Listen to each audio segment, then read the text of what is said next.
Hello friends, मैं आपकी दोस्त सुधा सिंह दिव्यांगम चैनल से आप सबका स्वागत करती हूं और आशा करती हूं आप लोग स्वस्थ होंगे। तो फ्रेंड्स, आज मैं आप लोगों के लिए एक नई स्टोरी लेकर हाजिर हूं और जिसकी लेखिका है वर्षा गर्ग दीदी।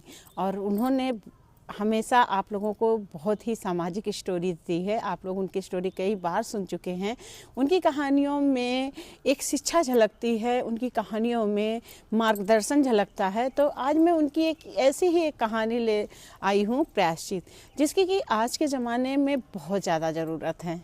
तो फ्रेंड्स, मैं कहानी शुरू करती हूँ कि रिनी आजकल कुछ नहीं कहती। कुछ भी तो नहीं। समाज से विद्रोह करते हुए दो अजनबी जीवन गुजारने एक साथ आ तो गए, लेकिन कुछ दिनों में ही समझ में आ गया कि दोनों का स्वभाव एक दूसरे से बिल्कुल ही उलट है। रिनी भरसक कोशिश करती है, किंतु मेरा मेल ईगो इसे मानने को तैयार ही नहीं होता।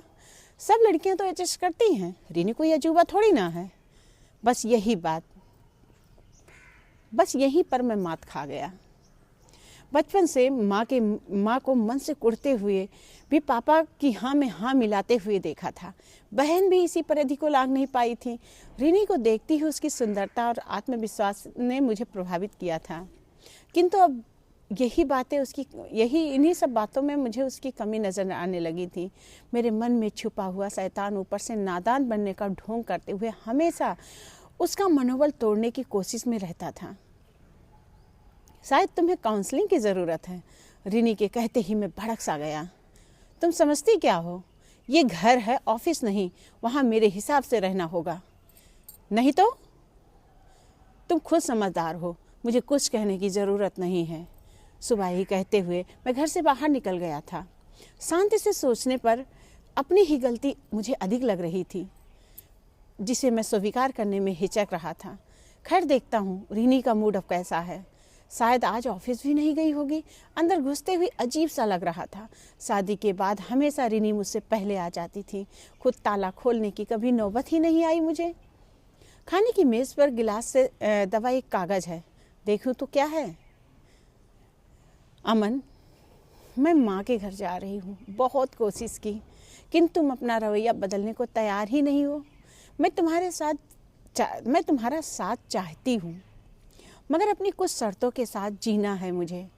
तुम्हारा वर्चस्व स्वीकार है, किंतु अपना अस्तित्व भी खोना नहीं है मुझे। मेरे कानों में दादाजी के शब्द गूंज रहे थे। अपनी पसंद की लड़की ढूंढी है तो उसकी पसंद का हमेशा ख्याल रखना। एक बार रूढ़ी तोड़ी है तुमने, तो अब दोबारा उसे इन्हीं रूढ़ियों में मत जकड़ना। नम आँखों से मैं रिनी को फ़ोन करने लगा। तो फ्रेंड्स, मैम की ये कहानी, वर्षा गर्ग मैम की कहानी आपने सुनी और मुझे लगता है आप लोगों को भी समझ में आ गया होगा। हम अपने ईगो के कारण अपनी फैमिली को नष्ट करते हैं, अपने परिवार को नष्ट करते हैं, चाहे वो मेल ईगो हो या लेडी ईगो हो।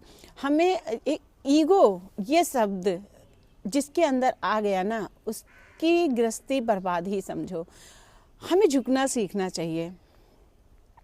आदमियों में क्या होता है कि मैं मर्द हूँ, मैं क्यों झुकूँ और मैं क्यों पत्नी के आगे झुकूँ। पर अगर गृहस्थी बचानी है ना, तो आपको झुकना चाहिए। आपको अपने पत्नी के मन का भी कुछ सुनना चाहिए। आप उस पर, अगर आपको समझ में आता है कि आपकी पत्नी गलत बोल रही हैं, तो आप उन्हें समझाइए, उन्हें बताइए कि यहाँ पर ऐसे अगर मैं करूँगा तो ये चीज़ गलत होगा।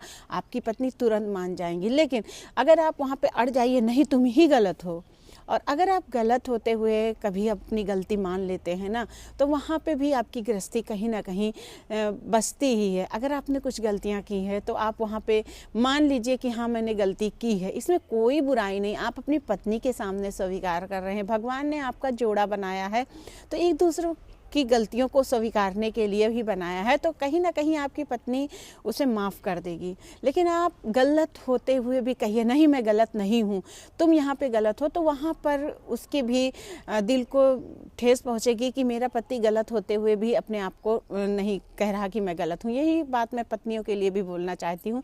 अगर आप गलत हो तो आप अपने पति के सामने अपनी गलती को ज़रूर मान लीजिए कि हाँ, यहाँ पर मैं गलत थी।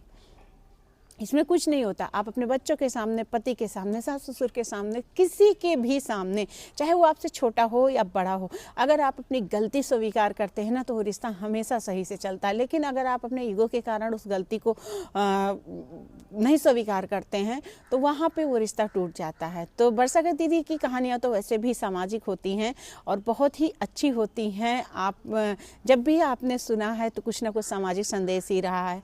तो फ्रेंड्स, अगर ये कहानी पसंद आती है तो ज़रूर इसे शेयर कीजिएगा, क्योंकि सच में आज हमारे समाज को बहुत ज़्यादा ज़रूरत है। बहुत से रिश्ते आजकल बच्चे तोड़ रहे हैं। बच्चे शादी तो करते हैं, एक दूसरे लव मैरिज हो या अरेंज मैरिज हो, लेकिन एक दूसरे के साथ जब उन्हें एडजस्ट करना होता है तब वो वहाँ पर पीछा खींचने लगते हैं। साल बार 2 साल 3 साल बाद उनके बीच इतनी लड़ाइयाँ होती हैं कि तलाक तक नौबत आ जाती है और रिश्ते ऐसे में बहुत ज़्यादा टूट रहे हैं। तो हमें रिश्तों को टूटने से बचाना चाहिए, ना कि उन्हें तोड़ देना चाहिए। तो फ्रेंड्स, इसी के साथ मैं ये स्टोरी ख़त्म करती हूँ। अगर आप लोगों को ये कहानी पसंद आती तो please like, comment and share कीजिए। और मेरे इन फूल के बागों के तरह, मेरे इन फूलों के तरह हमेशा हंसते रहिए, मुस्कुराते रहिए। तो बाय बाय फ्रेंड्स।